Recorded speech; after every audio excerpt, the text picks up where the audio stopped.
Bien, continuamos. Por eso tenemos que hablar ahora de lo que es la historiografía soviética.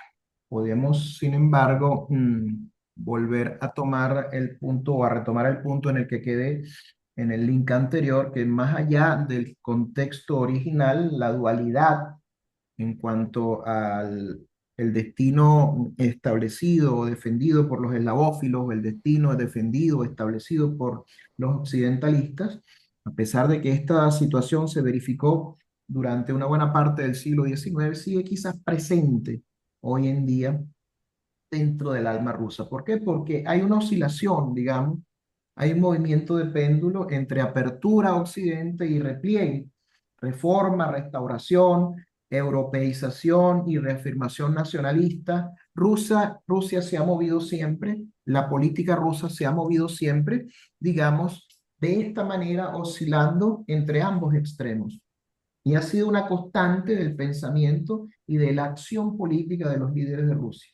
Y la comprensión de esta dialéctica realmente es clave para poder entender el pasado de Rusia y para poder entender el presente de Rusia e intentar entender hacia dónde va Rusia en el futuro bajo bajo la égida de Vladimir Putin, quien ya va para 25 años como líder del Estado ruso. Pasemos ahora a algo muy importante que es la historiografía de la era soviética. ¿Cómo ve la historiografía de la era soviética la historia de Rusia? La llegada al poder de la revolución, como todos sabemos, en el año de 1917, marcó el inicio de una relectura, de una revisión completamente, digamos, en todos los aspectos de la historia rusa, una relectura del pasado, una revisión basada en la ideología marxista que comenzó a reconstruir la historia de Rusia y a mirar el aspecto o los distintos aspectos de la historia de la evolución rusa de otra manera. Aquí hablamos de una reescritura sistemática de la historia y la historiografía marxista fue la herramienta que hizo esa reescritura y la convirtió en una herramienta de propaganda del Estado socialista, que fue utilizada no solo para la reinterpretación del pasado, sino para modelar el presente y proyectar el futuro que se esperaba desde los primeros tiempos de la revolución, más allá de que todos sabemos hoy en día de que la revolución rusa fue uno de los grandes fracasos de la historia, pero era lo que se buscaba desde digamos, desde las entrañas de la revolución, proyectarla o proyectar esa visión del mundo dentro de un Estado que bajo la égida revolucionaria, bajo la égida marxista, bajo la égida de sus líderes fundacionales, como Lenin o Stalin, iba encumbrada o iba encaminada al encumbramiento como la máxima potencia y la más grande civilización de la historia. Por lo menos esa era la convicción que los líderes marxistas tenían en un principio. Este marxismo histórico hace que la historia sea vista como una sucesión dialéctica. ¿Cómo es esto? Una sucesión dialéctica en donde se pasa de la comunidad primitiva al eslavismo, al feudalismo, después al capitalismo, que es un instrumento de esclavización de la sociedad, y posteriormente al socialismo como elemento liberador y periodo de transición que debía llevar de manera inevitable a eso que era la sociedad comunista, la sociedad comunal o la sociedad sin clase. Cualquier parecido a la realidad de cierto país es solo coincidencia. Volvamos a al hecho de Rusia. Toda esta narrativa de la dialéctica histórica marxista hace que el zarismo fuese caracterizado al inicio en una forma de gobierno decadente y opresora, representativa del feudalismo y defensora de los antagonismos sociales. Aquí la historia de Rusia bajo los zares se reduce a campesinos contra terratenientes y obreros contra burgueses. Se comienza a usar la palabra obrero dentro de la dialéctica de la propaganda marxista. El Estado ruso construido en teoría, el Estado soviético construido en teoría bajo las directrices de los obreros, bajo las directrices de los soviets, realmente era dirigido por una élite una élite comunista que lo único que había hecho era usar el marxismo como una mampara. De hecho, el marxismo tiene origen en Alemania, con Karl Marx, se difunde en la Inglaterra liberal de mitad del siglo XIX y es llevado a Rusia por Lenin, quien lo adapta a la realidad campesina y atrasada de Rusia, y es por eso que en Rusia se habla de marxismo-leninismo. ¿Ok? ¿Qué es lo que pasa también con este eje interpretativo de la historia o de la historiografía rusa? La historia dejó de ser para los historiadores soviéticos un sitio en el cual existiese una pluralidad de voces o en el cual existiese una pluralidad de opiniones y se convirtió en qué cosa? Se convirtió en lo que nunca se debe convertir la historia, en en una narrativa completamente lineal, unilineal. Hay un retorno, por favor, apaguen gracias, en una narrativa unilineal cuyo centro era el rol mesiánico, ya no del pueblo ruso, ya no de la civilización rusa, en este caso del proletariado, falso protagonista de la realidad rusa. El papel del Partido Comunista, evidentemente, como ente administrador y gobernador del Estado, y más específicamente el liderazgo de Lenin y posteriormente el liderazgo de Stalin, que fueron sacralizados, específicamente Stalin, quien gobernó la Unión Soviética durante 28 años, como guía consciente de las leyes históricas y como el gran guía espiritual, político y social de los destinos de la Revolución Soviética. Ya no hablamos de Rusia, hablamos de la Unión Soviética, hablamos de Rusia y hablamos de todos los países de las 15 repúblicas que junto con Rusia conformaban la Unión Soviética. Una pequeña descripción, un pequeño recuerdo de estas repúblicas. Hablamos, por ejemplo, de la... ¿Qué? Por favor, agradezco apagar los dispositivos. La primera mañana, pues tipo el temprano, hacer los francés. Sí. Les recuerdo, señores, apaguen los dispositivos. Se interrumpe la clase. Ok, volvemos a la idea de Stalin como el gran líder espiritual, como la guía política y social del Estado soviético. Ya no hablamos de Rusia, hablamos de la Unión Soviética y de sus 15 repúblicas, repúblicas como la misma Rusia, Estonia, Lituania y Lituania, los países bálticos. Hablamos de Crimea, hablamos de Georgia, la patria chica de Stalin.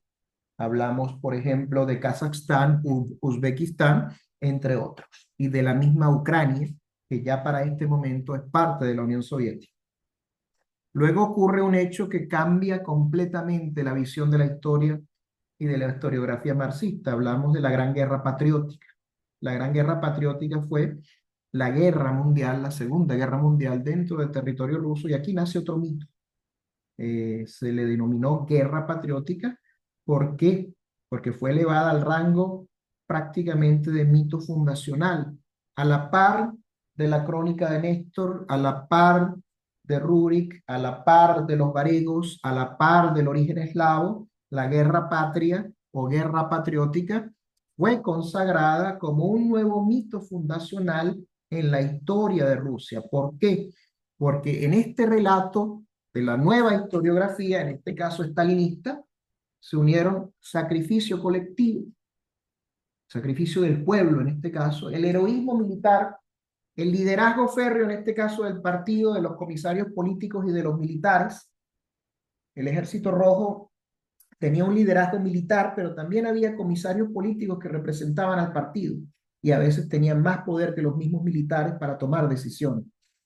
Este sacrificio, esta unión de estos factores llevó, según la historiografía rusa, al, a la derrota absoluta del enemigo, en este caso las tropas alemanas, las tropas de la Alemania nazi que invadieron Rusia el 22 de junio, o que invadieron la Unión Soviética el 22 de junio de 1941. Acá se manipula la historia, se refuerza el culto al Estado soviético, al Ejército Rojo como el gran salvador de la patria y evidentemente a la figura central del poder, como en algún momento la historia eh, personalizó, por así decirlo, a Alejandro I como el hombre que derrotó a Napoleón. Esta vez se sacraliza y se entroniza a Stalin como el conductor supremo de la victoria, como el gran salvador de Rusia. Y allí queda de un lado, por así decirlo, todos o quedan de lado todos los grandes crímenes de masa que Stalin había cometido durante los años 30, como las grandes purgas, la hambruna de Ucrania, que fueron consideradas por esta nueva dialéctica aún más radical que la dialéctica histórica del marxismo de los años 20, fueron consideradas como necesidades históricas o accidentes históricos que fueron necesarios para el establecimiento y la consolidación del Estado soviético. Acá, en esta historiografía de los tiempos de la Unión Soviética, las instituciones académicas no fueron más que órganos de control ideológico fiscalizados por el Partido Comunista, y la Academia de Ciencias Sociales, la Academia de Ciencias Históricas, la Academia de Ciencias Físicas no eran más que simples brazos ideológicos del Partido Comunista y de el Estado central ruso, dominado, como ustedes saben, por el Politburó, en este caso, dominado también por el secretario general del Partido Comunista, a saber, Stalin. Posteriormente ocurrió la decadencia, comienza el declive de Rusia con la salida del poder de Khrushchev en 1964, la llegada de Leonid Brezhnev y las políticas económicas equivocadas que llevaron a que 30 años después la Unión Soviética se disolviese, pero esa es otra historia que veremos en su momento. Aquí es necesario tocar, sin embargo, lo que fue la historiografía o lo que fue la primera parte de la historiografía postsoviética. ¿Por qué? Porque vemos otra relectura, nos vamos a enfrentar a otra relectura, a otra reescritura de la historia de Rusia. Y la caída del régimen comunista, evidentemente, significa un cambio en lo político, pero también fue un terremoto desde el punto de vista epistemológico y un terremoto desde el punto de vista histórico, porque desde 1991 se derrumbó, por así decirlo, el aparato estatal de control. Putin posteriormente se encargó de crear uno muy similar, pero en esos tiempos los grandes académicos y los grandes historiadores rusos tuvieron acceso a una serie de documentos que antes eran simplemente documentos vedados porque estaban bajo el control del partido. El acceso a estos documentos permitió una reescritura de todo lo que sucedió durante la Unión Soviética y se tuvo una visión, digamos, más poliédrica y más global de la historia rusa en general. Y esas nuevas corrientes historiográficas comenzaron a centrar su atención en lo que se llama la intrahistoria. ¿Qué es la intrahistoria? La intrahistoria en la historia de Venezuela ha estado presente también en las novelas de Francisco Herrera Luque. La intrahistoria es la historia de los personajes sin voz, de los personajes secundarios, campesinos, las mujeres, en el caso de Venezuela, los esclavos, los mestizos, los pardos. En el caso de la historia rusa, los campesinos, los mujiks, los soldados que murieron durante la Gran Guerra Patria, los oprimidos en los tiempos de los zares y los oprimidos en los tiempos del bolchevismo.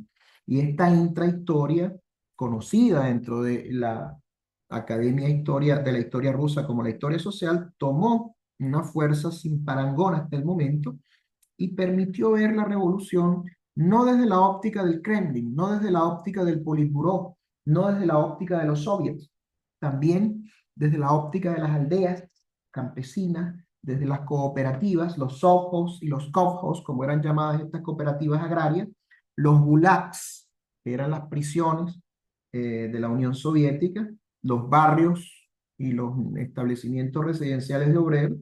Y esa historia, psicohistoria o posiblemente historia emocional, introdujo en la historia rusa, en este nuevo revisionismo que se llevó a cabo con las libertades a las que se llega en 1991, introdujo otros elementos como el miedo, el dolor, esa palabra que comenzó a estar de moda en el mundo, la resiliencia, desde la época de la pandemia, y el duelo colectivo ante todo lo que había ocurrido en tiempos de la revolución, y esto comenzaron a ser, por así decirlo, ejes interpretativos de la nueva historiografía que nacía con la posrevolución. Y comienza también a desarrollarse otra historia, la historia étnica, la historia regional, la historia de las distintas naciones, de los distintos pueblos, de las distintas etnias que componían la sociedad rusa. Hay autores que han escrito obras muy importantes sobre estos hechos. Una de ellas, que recomiendo, que creo que está en en la bibliografía recomendada, es de Orlando Figes, se llama A People's Tragedy. Nos ofrecen visiones bastante reales, muy humanas, muy, muy cercanas a la intrahistoria de lo que fue la caída del régimen zarista, el advenimiento de la revolución y todo lo que ocurrió dentro de ese aparato cerrado que era la cortina de hierro, que era el Estado ruso durante la revolución. Y esta obra, entre otras, nos permite ver cuál fue la realidad, cuál fue verdaderamente, digamos, la visión del pueblo ruso desde adentro. Este conjunto de corrientes que nacieron a la luz de la caída de la Unión Soviética contribuyeron de alguna manera a la desmitificación del pasado ruso. No se habla de la marcha gloriosa que comienza en el siglo XIX hacia el socialismo, apoyada por campesinos y obreros. Aquí no se habla de una narrativa imperial de la grandeza de los zares, y aquí la historia de Rusia se revela como lo que es la historia de todos y cada uno de los países que pueblan la geografía de este planeta, que es una historia de quiebres, es una historia de crisis, de distintas crisis gubernamentales, sociales, económicas, políticas, resistencias, reconstrucciones, puntos de inflexión. Y este enfoque de esta nueva historiografía, bajo ningún concepto, niega la identidad nacional rusa. Lo que hace es reformularla, llevarla a términos más críticos, más diversos, realistas, diría yo, creando, por así decirlo, una nueva pedagogía nacionalista dentro dentro de lo que es la visión histórica del pasado ruso en estas nuevas corrientes que nacieron en tiempos de la caída de la Unión Soviética y que hoy en día, a pesar del nuevo control que existe en Rusia, se mantienen. Esta historiografía postsoviética, por supuesto, enfrenta estos nuevos desafíos, como la reemergencia, el resurgimiento de las narrativas nacionalistas, aupadas por el régimen de Putin, pero hay aún ciertas libertades que permiten enfocar las herramientas de la historiografía hacia enfoques más críticos y más reales, porque ya hay o ya hubo durante una buena cantidad de tiempo una reinterpretación del pasado ruso que nos permite ver la realidad establecida más allá de esta nueva narrativa filorrusa que se está creando dentro de esta reinterpretación, fíjense ustedes, una nueva reinterpretación llevada de la mano del régimen de Vladimir Putin. Volvamos al pasado. Una de las leyendas fundacionales, la base eslava, presente en el territorio ruso desde el siglo VI, antes de que Rusia fuera Rusia, mucho antes del imperio, mucho antes del Estado, prácticamente en los mismos tiempos en los cuales caía el Imperio Romano de Occidente, en el año 476, existían los eslavos orientales, en lo que es actualmente el territorio ruso. Estaban establecidos en las estepas, esas famosas llanuras del este, y se remontan, según algunas crónicas, incluso al siglo V, otras hasta el siglo VI, pero su consolidación cultural incluso es muy anterior, quizás del siglo II o del siglo III. Estos pueblos no eran básicamente, no tenían un solo origen, eran, digamos que, una amalgama de tribus, cada una con su propia estructura comunitaria, gobernadas por clanes en muchos casos, con economías de distinto tipo, pero dedicadas a las actividades básicas de las tribus nómadas presentes en el territorio ruso en esa época, la pesca, el pastoreo, la caza, pero tenían una espiritualidad muy común que estaba completamente ligada a la naturaleza. Era digamos, una cosmovisión, una espiritualidad muy parecida a la de los escandinavos. La vida de estos eslavos orientales giraba en torno a esta palabra que vemos acá, la obshkina o obshina, la comunidad rural de la cual les hablé cuando abordé el tema del enfrentamiento ideológico entre eslavófilos y occidentalistas. Los eslavófilos reivindicaban a esta comunidad rural que se basaba en la propiedad colectiva como la base de la civilización eslava y efectivamente las tribus eslavas giraban en torno a esta estructura. Era una comunidad rural muy parecida, como ya dije, a las cooperativas de hoy en día, teniendo en cuenta evidentemente el contexto histórico de la época. Y esta forma de organización operaba no solamente en la gestión del trabajo, sino también en la resolución de conflictos a nivel tribal. Y esta institución perduró en muchos casos en las aldeas rusas hasta bien entrado el siglo XIX y fue o ha sido objetivo de muchísimas investigaciones y artículos académicos, y es un hecho en el cual los historiadores y los académicos no nos ponemos de acuerdo todavía. Los eslavofilos establecen que esta comunidad representaba el alma de la sociedad rusa, el alma comunitaria de Rusia, y muchos ven en ella el origen de, digamos, la predisposición de Rusia como sociedad al advenimiento del marxismo y del comunismo. Y los ideólogos soviéticos, de hecho, la ven como un precedente histórico directo del marxismo.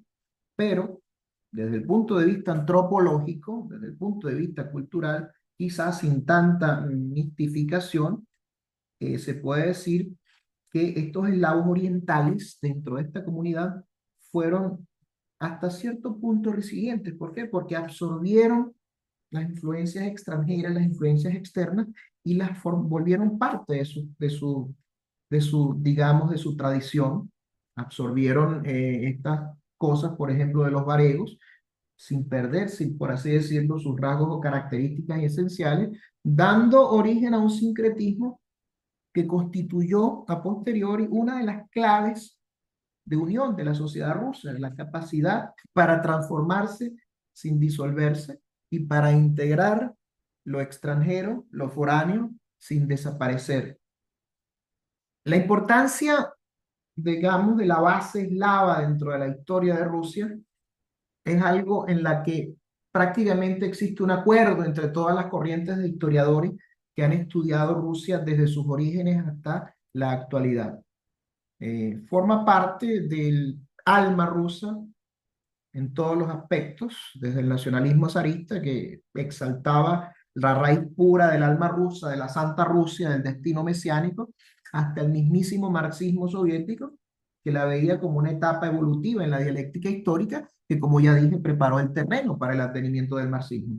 La comprensión de los eslavos, de estas tribus eslavas, eh, no es para mí un ejercicio antropológico únicamente, esto es un paso esencial para poder entender Rusia en toda su dimensión, cómo se ha concebido esta cultura, cómo ha cultivado sus propias características más allá de las influencias extranjeras que ha logrado absorber y que ha logrado mimetizar dentro de su sociedad. Pasemos a otra parte muy importante de las leyendas fundacionales rusas, el advenimiento de los varegos. ¿Quiénes son los varegos? Como ya dije, pueblo escandinavo, los vikingos, aparentemente provenían de la actual Suecia y son conocidos como los Rus, palabra clave que daría origen al nombre de Rusia, concretamente la Rus de Kiev. Según la crónica de Néstor, este documento del que les hablé, que narra la leyenda fundacional del mito ruso, las tribus eslavas invitaron a los varegos procedentes de la región de Escandinavia, concretamente, según muchos historiadores, provenientes exactamente del territorio actual de Suecia, los invitaron a gobernar a los eslavos, a poner orden, a poner disciplina a un territorio en el cual habitaban muchísimas tribus que no lograban ponerse de acuerdo. Este episodio dentro de la leyenda fundacional rusa es conocido como la llamada de los varegos y es el punto de inflexión en el cual verdaderamente se puede hablar de un primer estado ruso y ha sido objeto de muchísimas disputas históricas, especialmente porque se llama dentro de la historiografía rusa el problema normando.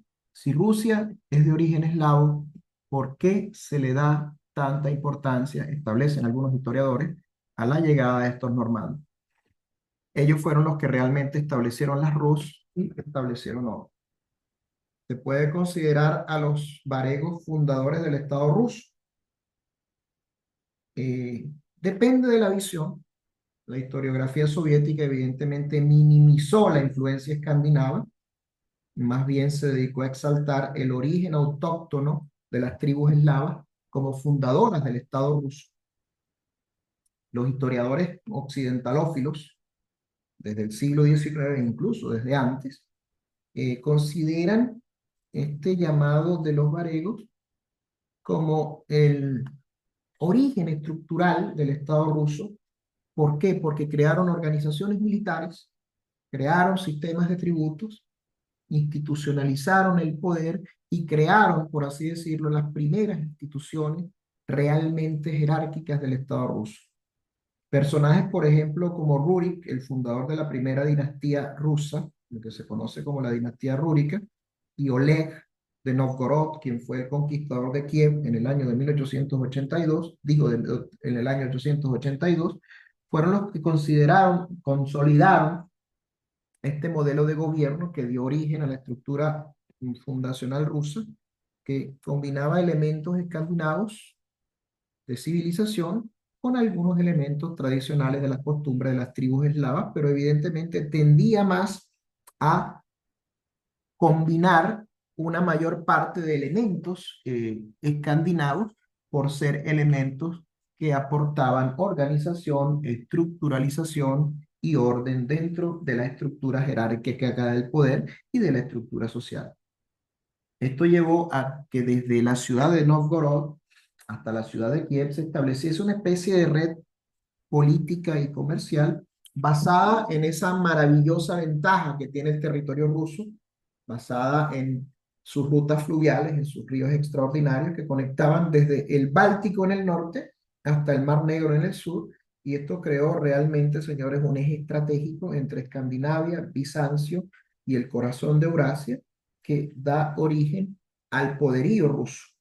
Los varegos quizás no solo fueron hombres que trajeron armas y trajeron disciplina, también trajeron o llevaron a Rusia nociones de justicia, primeros códigos de justicia, las primeras leyes que existen dentro del Estado fundacional ruso fueron traídas por ellos, de sus propias estructuras sociales, fueron los que se encargaron de construir estructuras defensivas que a posteriori servirían a los próximos principados rusos como estructuras defensivas contra la Horda de Oro y contra las invasiones mongolas. Con el tiempo, los varegos evidentemente fueron absorbidos por la civilización eslava y se creó otro sincretismo cultural y se creó una amalgama genética que contribuyó más aún al establecimiento de esta raza, de esta civilización rusa, de la que he estado hablando desde que comenzó esta clase. Y hay una huella no solamente simbólica de los varegos en la sociedad rusa, hay una huella cultural, hay una huella política y hay una huella militar que está presente incluso hoy en día, y esto no puede ser evitado por la historiografía. Esto es algo que es aceptado completamente por la historiografía y es un punto de inflexión en la evolución del Estado ruso. Si bien es un mito bastante ambivalente, legitima el poder como algo externo, impone orden sobre un pueblo dividido, pero a su vez alimenta la narrativa de continuidad que permite al Estado ruso trazar una genealogía prácticamente interrumpida desde el siglo IX hasta hoy en día, de la cual en algunos casos Putin quizás se considera un heredero, si bien ideológico. Toquemos ahora otro punto muy importante, que es el punto del origen del mesianismo ruso. ¿Cómo conecta la sociedad rusa con la religión? ¿Cómo conecta la sociedad rusa con el cristianismo? ¿Y de dónde nace todo esto? Bizancio y la ortodoxia, la herencia espiritual y política. Esto fue un momento prácticamente decisivo en la historia de la Rus de Kiev y la conversión al cristianismo ortodoxo bajo Vladimir I en el año 988, quien selló una alianza, o llevó a cabo una alianza con el Imperio Bizantino, y esto marcó el ingreso de los eslavos orientales a la órbita espiritual de Bizancio, una órbita cultural y política, y estableció un legado que perdura hasta nuestros días. ¿Por qué? Porque el rito ortodoxo ruso proviene directamente del rito ortodoxo bizantino. Esta cristianización no fue solamente una decisión religiosa tomada por Vladimir, a quien vemos acá, sino que fue una decisión política, una estrategia de legitimación del poder que lo situaba como un enviado de Dios para gobernar Rusia o para gobernar el territorio. Integraba a Rusia a la Europa medieval, y al adoptar este cristianismo ortodoxo, esta fe bizantina, fortaleció Vladimir su autoridad interna y situó a Kiev como prácticamente una especie de centro de irradiación cultural que iba a llegar a toda la Europa oriental. Y uno de los legados más importantes fue la teocracia bizantina, que concibe al gobernante dentro de unos parámetros también muy significativos y muy parecidos a los de la lógica de las monarquías absolutistas europeas de los siglos XV y XVI, que es la de el gobernante, el rey o el emperador como ungido de Dios, figura sagrada con autoridad civil, autoridad espiritual. Y esta visión del poder no solamente fue absorbida por los príncipes rusos originarios, posteriormente todos los zares de la familia Rurik y de la familia Romanov, la familia imperial rusa más famosa, tenían esta característica de considerarse enviados de Dios, de considerarse legitimados por el poder divino para gobernar el Estado.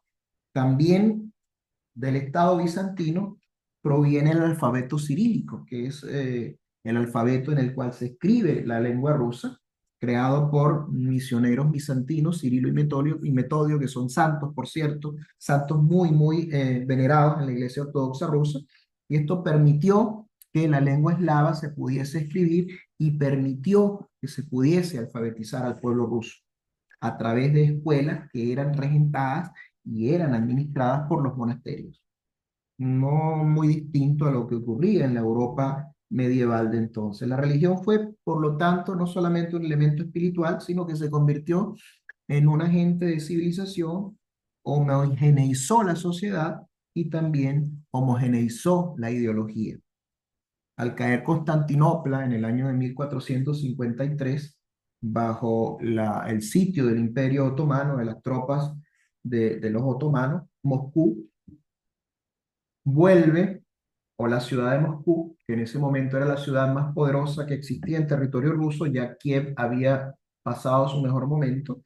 Moscú se abroga, por así decirlo, la bandera de la Tercera Roma, y esa doctrina establece que tras la caída de la Roma original, tras la caída del Imperio Romano de Oriente o Constantinopla, la Tercera Roma era Moscú, que preservaba la verdadera fe cristiana, y esta noción reforzó la identidad del mesianismo ruso como civilización redentora y justificó no solamente su excepcionalismo, sino también el expansionismo ruso, que veremos que posteriormente será una de las banderas que tendrán los gobiernos zaristas desde Iván el Terrible en adelante para la expansión del territorio ruso. Por último, ya para cerrar, hablemos un poco del legado de la Rus de Kiev, que representa el primer renacimiento eslavo oriental y tuvo su mayor esplendor entre los siglos X y XI, particularmente bajo el gobierno de Vladimir el Grande y otro gran fundador del Estado ruso, que fue Yaroslav el Sabio. En esta etapa se consolidó prácticamente la estructura estatal organizada que se había heredado de los varegos, se consolidaron los primeros sistemas legales heredados también de los varegos, y comienza a florecer una actividad comercial que lleva a tener vínculos con Europa y vínculos directos con Bizancio.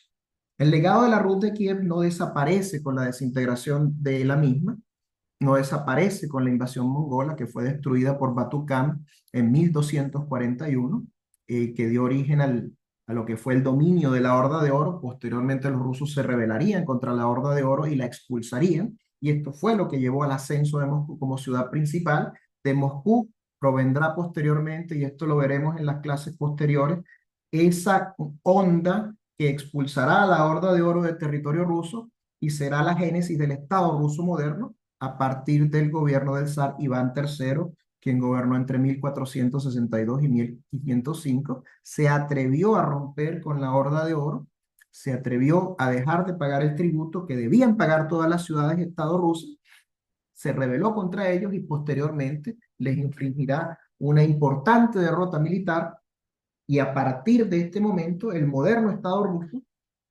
llega, por así decirlo, de golpe y porrazo a la historia, y comienza Rusia a convertirse en un Estado o en una nación a la cual se deberá tomar muy en cuenta a partir de ese momento para los destinos de Europa. ¿Hay alguna pregunta, alguna duda, señores? Creo que ya he hablado bastante. ¿Hay algún comentario? Si alguien desea hacer una pregunta o comentar algo. Hola Juan. Hola Alberto, buenas tardes. Bueno, buenas Eh, noches. de verdad extremadamente interesante la introducción. Eh, es lo que te comentaba antes, que realmente uno no sabía nada y bueno, sigue sin saber nada de la historia rusa, por eso mi interés en que hicieras esto. Sí, porque Parece tú increíble eres el que, gestor prácticamente de este curso. Este curso nace de sí, idea sí, tuya. parece Exactamente. increíble aquí entre unas notas que tomé eh, parece increíble que los normandos, los vikingos, hayan fundado Rusia, no tenía idea. ¿Y cómo es que, a pesar de que ellos llegan a poner orden y son llamados prácticamente por los eslavos para que pongan orden en ese desorden tribal que tenían, eh, ellos mantienen sus raíces? Es decir, porque hoy en día Rusia no tiene esa, o sea, no es un estado más escandinavo, o sea, ¿por qué no es Suecia, Noruega, Dinamarca? Hay una rivalidad histórica prácticamente entre Rusia y los estados escandinavos. Es decir, pareciera que, mira, vengan, déjennos el orden, pero se van. Exactamente. De hecho, ocurrirán posteriormente unas confrontaciones muy, muy importantes dentro del devenir de la historia rusa, que son las guerras entre el rey Carlos Decimosegundo de Suecia y el rey y el zar Pedro el Grande o Pedro I de Rusia. Antagonismos con Finlandia que se mantienen hasta hoy en día incluso, y llama mucho la atención, ¿no? Porque la génesis de Rusia, la génesis del primer Estado ruso, tiene mucho que ver con la influencia escandinava de la cual provienen las primeras estructuras, las estructuras organizadas del Estado ruso. Llama mucho la atención realmente. Sí, por otro lado, uno cuando ve más o menos con esta introducción breve que hiciste, o sea, no hay manera de que Rusia no sea un país comunista. Es decir, no hay manera de controlar 17 millones de kilómetros cuadrados si no es con mano dura. Y ese origen campesino de esas organizaciones campesinas, que esa propiedad colectiva es la única manera en que pudiera subsistir. Es decir, no hay manera que con una democracia controles 17 millones de kilómetros cuadrados. O sea, Por eso, estaba todo en bandeja de plata para que definitivamente se desarrollara una, un modelo comunal, pues, como lo que, bueno, que sí, han pretendido en otras partes. Es decir, no puedes controlarlo si no es con mano dura, como decías tú, con un orden vertical. Y aquí no podemos permitir que nadie haga lo que considere que debe hacer. Pues esto tiene que ser manejado con mano dura. No hay problema. Independientemente de que después de las reformas